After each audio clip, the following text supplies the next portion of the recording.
हाँ तो दोस्तों, रेस्पिरेटरी सिस्टम में अगला टॉपिक है श्वसन के चरण। तो दोस्तों, जो श्वसन की प्रक्रिया होती है वो 3 चरणों से होकर गुजरती है, जिसमें पहला चरण है अपना श्वातन या जिसको अपन बोलते हैं ब्रीथिंग या इसको क्या बोलते हैं, श्वास लेना। ठीक है, क्या बोलते हैं, श्वास लेना। दूसरा चरण है गैसों का परिवहन। ये कहाँ होता है गैसों का परिवहन दोस्तों? ये होता है लंग्स से कहाँ होता है, सेल्स में। ठीक है, और फिर से सेल्स से कहाँ हो जाता है, लंग्स में। तो लंग्स से तो किसका होता है, O2 का किधर जाता है, सेल्स में तो जाती है O2 दोस्तों। और सेल्स से जब श्वसन की प्रक्रिया संपन्न होती है तो CO2 बनती है, वो कहां पे आ जाती है, लंग्स में। ठीक है दोस्तों, तो ये प्रक्रिया होती है गैसों के परिवहन में। क्या होता है, लंग्स से O2 जाती है सेल्स में। ठीक है, और सेल्स से जो CO2 आती है वो कहां पे आ जाती है, लंग्स में। ये प्रक्रिया किसमें होती है, गैसों का परिवहन में। ठीक है दोस्तों, इसके बाद में जो अपना कोशिकीय श्वसन है, ये क्या है, कोशिकीय श्वसन। इसमें क्या होता है, देखो दोस्तों, इसमें होता है जो कोशिका होती है दोस्तों, जितनी भी कोशिकाएं होती है उनमें होता है माइटोकॉन्ड्रिया। ठीक है दोस्तों, सेल्स में होता है माइटोकॉन्ड्रिया। और यहाँ पे क्या होता है, माइटोकॉन्ड्रिया में दोस्तों ग्लूकोज का ऑक्सीकरण होता है। ग्लूकोज का ऑक्सीकरण की प्रक्रिया होती है। ठीक है दोस्तों, जो कोशिकीय श्वसन में क्या है, वहां पे कोशिकीय श्वसन में जो कोशिका का माइटोकॉन्ड्रिया होता है उसमें ग्लूकोज का ऑक्सीकरण होता है दोस्तों। ठीक है, अब जब ग्लूकोज का ऑक्सीकरण होता है तो ये अपना ग्लूकोज C6H12O6 दोस्तों, ये ऑक्सीजन से अभिक्रिया करके O2 से अभिक्रिया करके बनाता है 6CO2 6H2O और ATP। ठीक है दोस्तों, क्या बनाता है, ATP दोस्तों। इसमें 38 ATP का निर्माण होता है। ठीक है, तो देखो अब इनको अपन क्या करेंगे विस्तार से। जो श्वासन की क्रिया है, ब्रीथिंग की प्रोसेस है दोस्तों, इसमें क्या आते हैं, श्वास लेते हैं और श्वास को बाहर निकालते हैं। जो श्वास को अंदर लेते हैं दोस्तों तो उसको बोलते हैं इंस्पायरेशन। ठीक है दोस्तों, या इसको बोलते हैं निश्वसन। ठीक है, क्या बोलते हैं, निश्वसन। इसमें क्या होता है भाई, O2 कहां पे जाती है, ऑक्सीजन फेफड़ों में चली जाती है। ठीक है दोस्तों, कहां जाती है, ऑक्सीजन है अपनी, वो कहां जाती है, फेफड़ों के अंदर चली जाती है। ठीक है दोस्तों, तो इनको अपन क्या करेंगे विस्तार से देखो। पहला क्या था, श्वातन। ठीक है, तो श्वातन की प्रक्रिया में क्या होगा, एक तो होता है इंस्पायरेशन। ठीक है, इंस्पायरेशन जिसको निश्वसन बोलते हैं, इसमें क्या होती है, ऑक्सीजन फेफड़ों के अंदर जाती है। ठीक है दोस्तों, अब इस प्रक्रिया में जो ऑक्सीजन जैसे ही फेफड़ों के अंदर जाती है तो इस प्रक्रिया में ऊर्जा की आवश्यकता होती है, ऊर्जा की आवश्यकता। तो भाई साहब, ये जो निश्वसन की प्रक्रिया है इसमें क्या है, ऊर्जा की आवश्यकता होती है। अब जैसे ही मतलब अपने फेफड़ों में ऑक्सीजन जाती है तो दोस्तों जो अपनी वक्षीय गुहा है, ये जो फेफड़े होते हैं दोस्तों, एक इसमें होते हैं प्लूरल कैविटी। क्या है, प्लूरल कैविटी के अंदर क्या है, उपस्थित होते हैं। इसको क्या है, थोरेसिक कैविटी भी बोलते हैं ये। ठीक है, या फुफ्फुसीय गुहा भी बोलते हैं, वक्षीय गुहा भी बोलते हैं, वहां पे उपस्थित होते हैं, इसमें छाती में तो होते हैं। अब यहाँ पे क्या है, जब निश्वसन की क्रिया होती है तो वक्षीय गुहा का आयतन, ये दोस्तों बढ़ जाता है। ठीक है, ये क्या हो जाता है, बढ़ जाता है। वक्सीय गुहा का जैसे ही आयतन बढ़ जाता है दोस्तों, इस और जो अपने क्या है भाई, जो फेफड़े होते हैं वो फेफड़े इस प्रकार से होते हैं। देखो ये श्वास नली है, श्वास नली, ठीक है, और इस प्रकार से लंग्स होते हैं।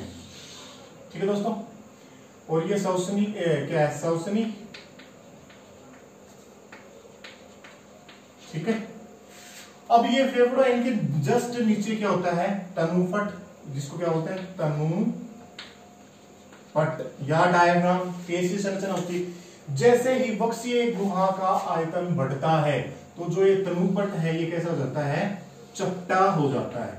जैसे ही चपटा हो जाता है तो वक्सीय गुहा का क्या हो जाता है, आयतन बढ़ जाता है। इस प्रकार से फेफड़े बढ़ जाते हैं। ठीक है, जब कैसा हो, चपटा, जब ये चपटा हो जाता है तो वक्सीय गुहा का आयतन क्या हो जाता है, बढ़ जाता है। वक्सीय गुहा का आयतन बढ़ रहा है तो क्या है, डायफ्राम कैसा हो जाता है, तनुपट या डायफ्राम कैसा हो जाता है, चपटा।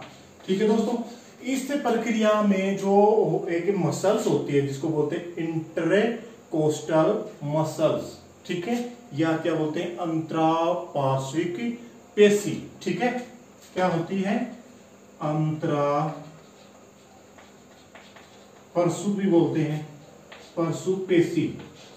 ठीक है दोस्तों, इसमें क्या होता है, संकुचन, इसमें क्या होता है, संकुचन, ICM, इंटरकोस्टल क्या है, मसल, इसमें क्या होता है, संकुचन। ठीक है दोस्तों, तो जो स्वातन की प्रक्रिया है उसमें क्या है, इंस्पायरेशन या निश्वसन। ठीक है, निश्वसन की प्रक्रिया में क्या होता है, जो ऊर्जा की आवश्यकता होगी, ठीक है, और कहां जाएगी, ऑक्सीजन O2 कहां से कहां जाएगी, वायुमंडल से कहां पे जाएगी, फेफड़ों में। ठीक है दोस्तों, O2 कहां पे जाएगी, वायुमंडल से फेफड़ों में। ठीक है, वायुमंडल से फेफड़ों के अंदर ऑक्सीजन जाएगी। ठीक है दोस्तों, इसके बाद में जो इस प्रकार में क्या है, ऊर्जा की आवश्यकता होती है। वक्सीय गुहा का आयतन क्या जाता है, बढ़ जाता है, और वक्सीय गुहा का आयतन बढ़ जाता है तो जो अपना डायफ्राम कैसा हो जाता है, चपटा। ठीक है दोस्तों, और अंतरापशु पेशी में क्या हो जाता है, संकुचन। अब दोस्तों जो श्वास इंस्पायरेशन है ना, इसकी प्रक्रिया में टाइम लगता है 2 सेकंड। कितना होता है, 2 सेकंड का समय लगता है। ठीक है दोस्तों, ये तो हो गया अपना इंस्पायरेशन। इसके बाद में दूसरा क्या है, एक्सपायरेशन। भाई जो स्वातन है उसकी प्रक्रिया में दूसरा प्रक्रम क्या है, एक्सपायरेशन। ठीक है दोस्तों, तो देखते हैं क्या एक्सपायरेशन कैसा होता है। जैसे इंस्पायरेशन जस्ट क्या होता है, उल्टा ही तो होता है, एक्सपायरेशन,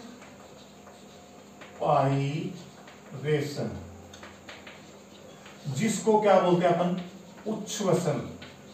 क्या बोलते हैं, हिंदी में बोलते हैं उच्छ्वसन। ठीक है, इसमें क्या होता है दोस्तों, जो गैस है फेफड़ों में वो क्या करती जाती है, बाहर निकाली जाती है। अब फेफड़ों में जब श्वसन की प्रक्रिया संपन्न होती है तो कौन सी CO2 गैस होती है। ठीक है, तो वो CO2 गैस क्या होती है, इसमें बाहर निकाली जाती। CO2 गैस कहां जाएगी, CO2 गैस कहां से, लंग्स से किसमें आएगी, वायुमंडल में। ठीक है, अब जैसे ही लंग्स से वायुमंडल में जो CO2 गैस आएगी तो जो अपना थोरेसिक कैविटी है या वक्सीय गुहा है उसका आयतन क्या हो जाएगा, कम, आयतन कम। ठीक है भाई दोस्तों, जैसे ही आयतन कम होगा तो अपन को पता ही है, एक नियम है बॉयल का नियम, उसमें क्या, V inversely proportional to P। तो केमिस्ट्री में नियम आता है, तो अगर V कम हो रहा है तो प्रेशर क्या होगा, ज्यादा। उस टाइम पे क्या होता है, दाब का मान क्या होता है, अधिक। और इसमें क्या है, आयतन का मान क्या हो रहा था, अधिक, तो प्रेशर का क्या होगा, कम। ठीक है, अब क्या है, लंग्स से किधर आ जाती है, वायुमंडल में। ठीक है, वक्सीय गुहा का आयतन बढ़ जाता है, दाब भी आयतन कम हो जाता है, दाब क्या जाता है, अधिक। ठीक है दोस्तों, इसके बाद में जो अपना डायफ्राम था उसमें कैसा था, चपटा, और इसमें कैसा हो जाता है, गुंबदाकार, डायफ्राम ओब्लिक तनुपट, ये कैसा हो जाता है? गुंबदाकार। ठीक है दोस्तों, ये कैसा हो जाता है? गुंबदाकार। ठीक है, डायफ्राम कैसा हो जाता है? गुंबदाकार। ठीक है, और क्या होता है? जो अंतरपार्श्विक मसल है ICM, जो अंतरपार्श्विक मसल, इंटरकोस्टल मसल्स है, उसमें क्या हो जाता है? अनुशीतलन। क्या हो जाता है? अनुशीतलन। ठीक है दोस्तों, और इससे जो इंस्पायरेशन है, सॉरी एक्सपायरेशन, इसमें समय लगता है 3 सेकंड का। और ये क्या है? इसमें ऊर्जा की आवश्यकता नहीं होती। ठीक है दोस्तों, देखो ब्रीथिंग दो प्रकार की होता है। ब्रीथिंग में 2 क्रियाएं होती है, तो इंस्पायरेशन और एक्सपायरेशन। इंस्पायरेशन में क्या होता है? O2 गैस के यहाँ जाती है, मतलब वायुमंडलीय जो गैसें हैं वो कहाँ पे जाती हैं? कहाँ पे जाती हैं? आपने फेफड़ों में। ठीक है, किस इधर से नासा, बाह्यनासा छिद्र, फिर नासा गुहा, आंतरिक नासा छिद्र, फिर ग्रसनी, फिर कंठ, फिर श्वास नली, श्वसनिका, फिर वायुकुपिका वाहिनी, वायुकुपिका, ऐसे। ठीक है, इस प्रकार से भैया जो इंस्पायरेशन है उसमें समय लगता है 2 सेकंड का। ठीक है, फेफड़ों में O2 जाती है कहां से? वायुमंडल से। इसमें क्या है? ऊर्जा की आवश्यकता होती है। वक्ष गुहा का आयतन बढ़ जाता है, जो वक्ष गुहा का आयतन बढ़ेगा तो क्या दाब के मान में कमी आ गई, तब ताप क्या, फिर क्या है? जो तनुपट है वो कैसा हो जाएगा? चपटा। ठीक है, तनुपट चपटा हो जाएगा। और अंतराकर्षिक जो अंतरापरशु पेशी है वो कैसी हो जाएगी? इसमें क्या हो जाएगा? संकुचन। क्या हो जाएगा? संकुचन। ठीक है, और इसमें क्या एक्सपायरेशन जस्ट इसका उल्टा, इसमें समय लगता है 3 सेकंड का। ठीक है, और भाई उच्छ्वसन बोलते हैं इसको। CO2 गैस कहां से? लंग्स से किधर में चली जाएगी? वायुमंडल में बाहर, मतलब भाई बाहर निकल जाएगी। ठीक है, वक्ष गुहा का आयतन कम हो जाता है, दाब का मान अधिक। डायफ्राम क्या हो जाएगा? जो डायफ्राम बोलते हैं अपना, ये कैसा हो जाता है? गुंबदाकार ICM है, इसमें क्या अनुशीतलन हो जाएगी, ऊर्जा की आवश्यकता इसमें नहीं होती है। ये हो गया अपना उच्छ्वसन। तो दोस्तों जो श्वास लेने की प्रक्रिया है, तो एक श्वास लेने में कितने सेकंड लगी? 5 सेकंड। भाई 2 सेकंड तो कौन सी इंस्पायरेशन की और 3 सेकंड एक्सपायरेशन कितनी लगी? 5 सेकंड में एक सांस लेते हैं।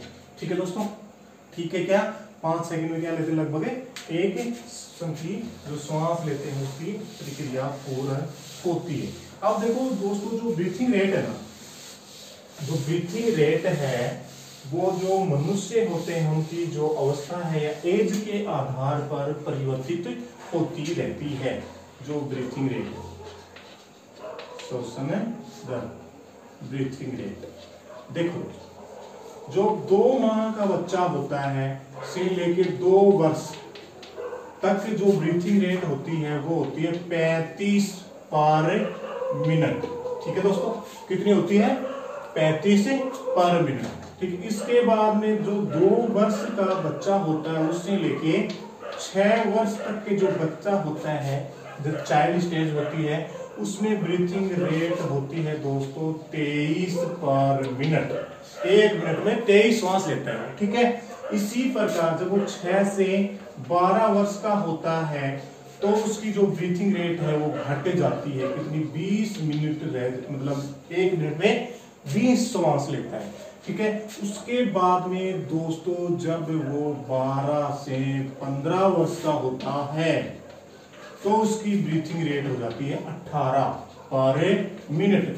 और जब 15 से अधिक उम्र का हो जाता है तो उसकी रह जाती है 16 से 18 पर मिनट। ये ब्रीथिंग रेट क्या है? जैसे जैसे एज बढ़ती है ब्रीथिंग रेट क्या हो जा रही है? घट रही है ना।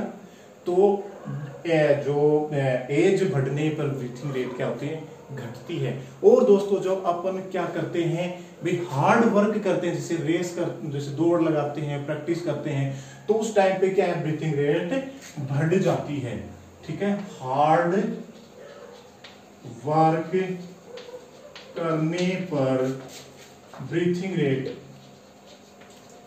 श्वास लेने की जो रेट होती है, ब्रीथिंग रेट क्या होती है? बढ़ जाती है दोस्तों।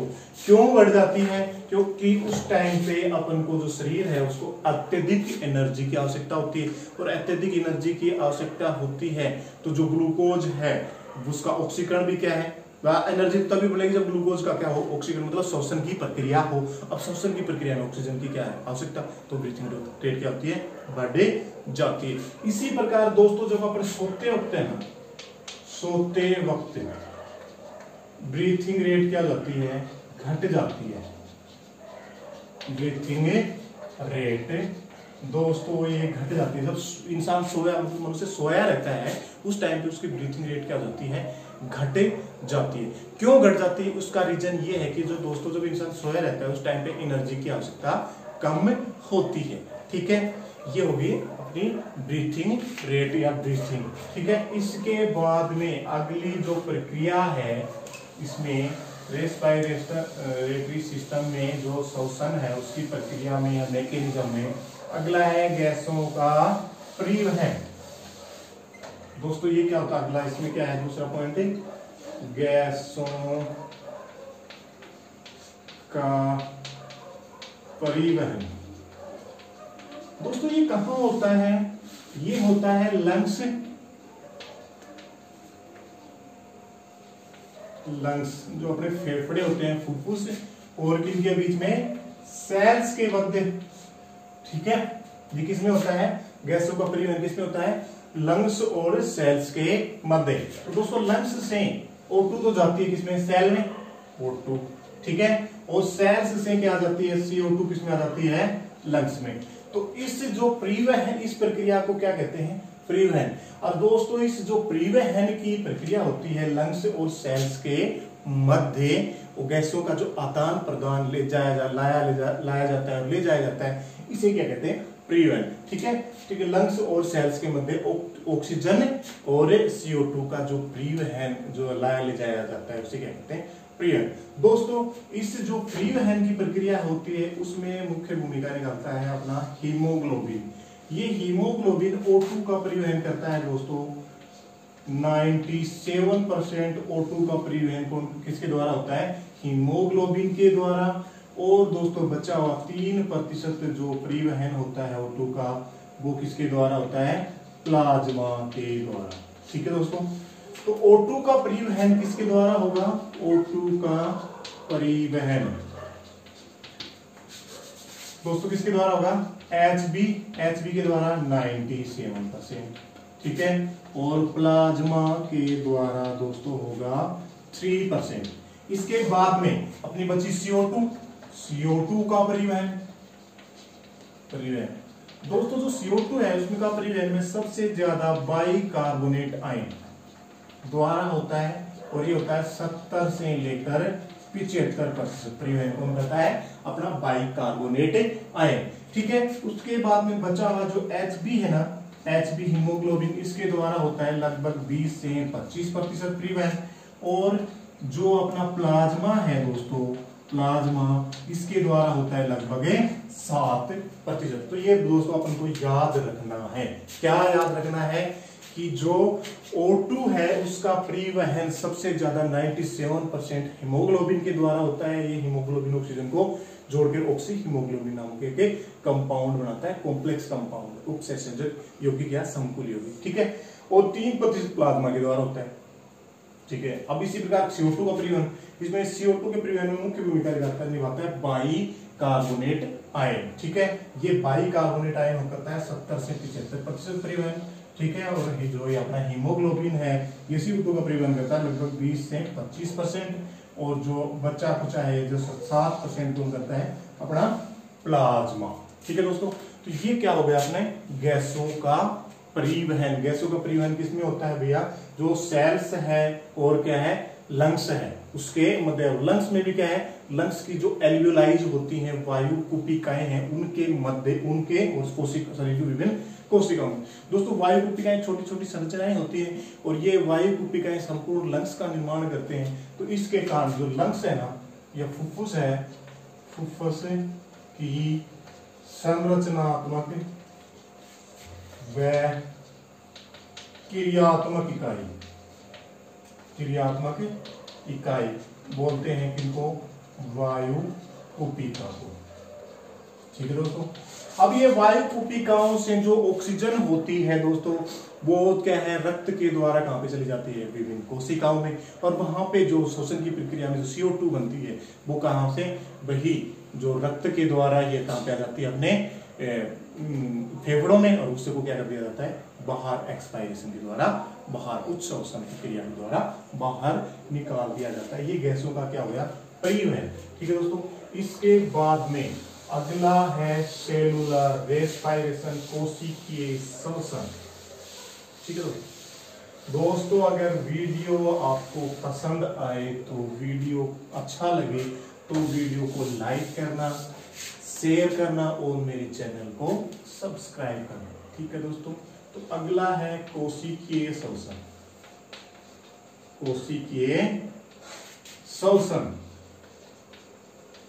आज दोस्तों इस जो श्वसन की प्रक्रिया इसका दी है इस वीडियो के द्वारा कर देंगे इसका समापन। तो दोस्तों कोशिकीय श्वसन क्या होता है, जो सेल्स होती हैं शरीर की, सेल्स में उपस्थित माइटोकॉन्ड्रिया में होगा, कॉन्ड्रिया में होता है। जो कोशिकीय श्वसन होता है वो कहां पे होता है, सेल्स में उपस्थित माइटोकॉन्ड्रिया में, और किसकी उपस्थिति में, O2 की उपस्थिति में। ठीक है दोस्तों। और क्या होता है इसमें, O2 की उपस्थिति में ग्लूकोज का क्या होता है, ऑक्सीकरण। ठीक है दोस्तों। क्या होता है, ग्लूकोज का ऑक्सीकरण। देखो रिएक्शन क्या होती है इसमें, इस जो C6, ये कई बार मैंने लिख दी, 6H12O6 तो आपको याद हो जाना चाहिए, plus 6O2 equal to 6CO2 plus 6H2O plus क्या है 38 ATP। ठीक है दोस्तों। ये CO2 तो कहां पे चली जाएगी, लंग्स में। लंग्स में किसके द्वारा, बाइकार्बोनेट आयन के द्वारा, कितनी 70 से 75%, HB के द्वारा 20 से 25%, और क्या है प्लाज्मा के द्वारा 7%। ठीक है। और ये जो H2O है ये पसीने के रूप में बाहर निकाल दिया जाता है। ATP का क्या है, जो ऊर्जा है, ये क्या है, जो दैनिक कार्य होते हैं उनमें यूज में ले ली जाती है। ये हो गया अपना क्या, सेलुलर रेस्पिरेशन या कोशिकीय श्वसन। तो दोस्तों जो अपना श्वसन की प्रक्रिया होती है वो 3 चरणों में पूर्ण हुई। कौन कौन सी, पहला है स्वातन, ब्रीथिंग, इंस्पायरेशन, एक्सपायरेशन। इंस्पायरेशन का मतलब O2 का फेफड़ों के अंदर जाना, एक्सपायरेशन का मतलब फेफड़ों से CO2 का बाहर निकलना। ठीक है दोस्तों। इसके बाद में हुआ क्या, अपना जो गैसों का परिवहन। गैसों का परिवहन में क्या है, किसके मध्य होता है, जो लंग्स है, लंग्स के एल्वियोलाइज और के क्या है, जो अपनी शरीर की विभिन्न सेल्स के मध्य होता है। ठीक है। इस पे मुख्य भूमिका निभाता है हीमोग्लोबिन, बाइकार्बोनेट आयन और प्लाज्मा। ठीक है। इंस्पायरेशन में कैसे होता है, एक्सपायरेशन में कैसे होता है, नहीं सॉरी, जो O2 का परिवहन कौन ज्यादा करता है, CO2 का परिवहन कौन ज्यादा करता है, ये आपको बता दिया।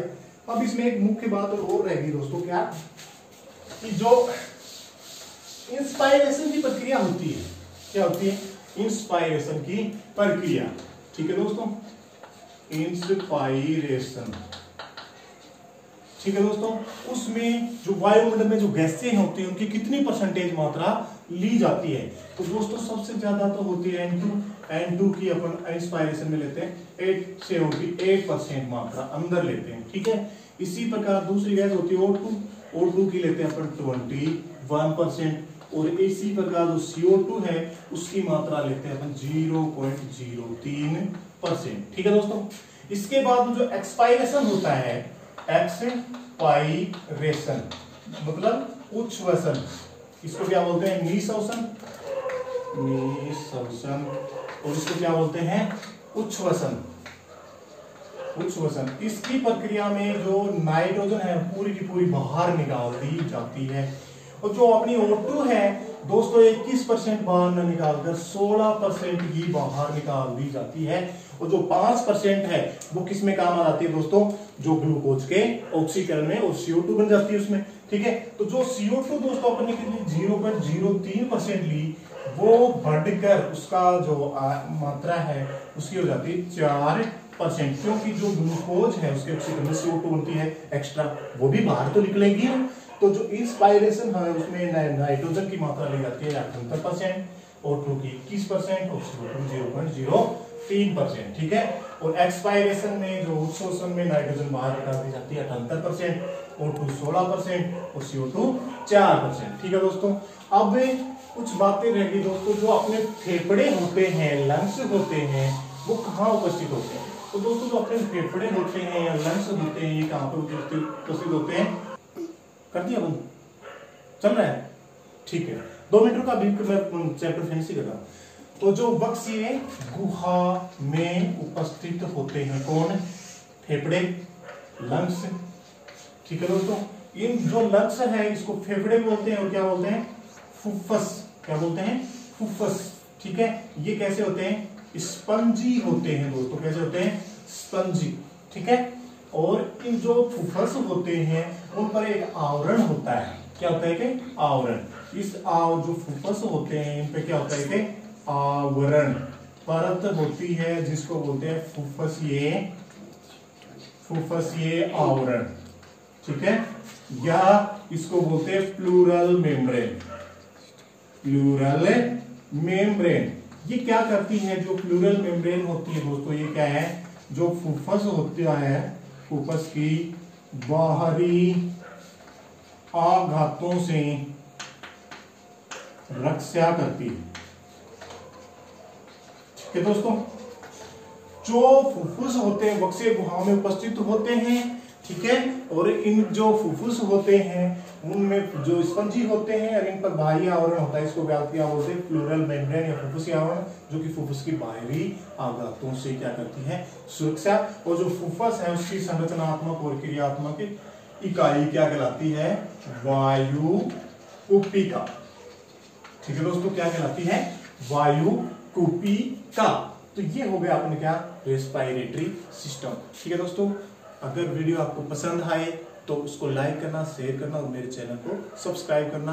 और दोस्तों मेरे चैनल की जितनी भी वीडियो है आपके पास सबसे पहले पूछेंगे, इसलिए आप क्या करना, जो बेल आइकन है उसको दबाना, ठीक है दोस्तों।